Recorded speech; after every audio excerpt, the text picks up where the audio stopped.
Programang ito ay rated SPG, striktong patnubay at gabay ng magulang ang kailangan. Sinamahan nga ni Ramon at Tanggol si Marites para iligtas si Tanggol.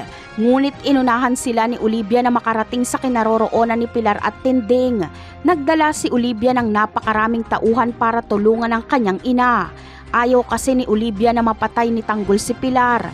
Ito ang dahilan kaya sa pagdating nila Tanggol ay napakalakas na puwersa ang sumalubong sa kanila dahil pinagsamang puwersa ito ni Olivia at Pilar. Ngunit kaninong pamilya ang malalagasan? Malamang ay si Ramon ang masasawi dito dahil hihilingin niya sa mga kalaban na siya na lang ang patayin imbis na si Tanggol.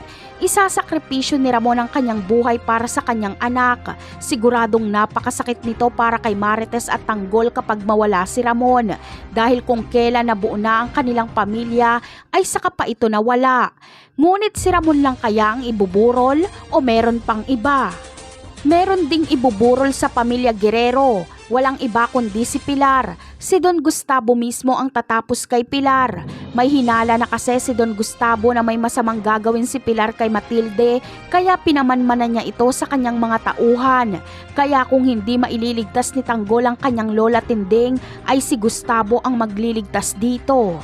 Magagawang paslangin ni Gustavo si Pilar sa harap mismo ni Tinding, kaya mapagtatanto ni Tinding kung gaano siya kamahal ni Gustavo.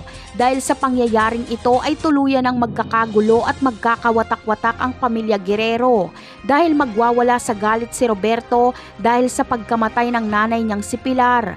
Pagtatangkaan niya ang buhay ni Gustavo dahil tatawagin niya itong traidor dahil kinampihan pa nito si Tinding. Napakarami pa nating dapat abangan sa mga susunod na episode. Paalam!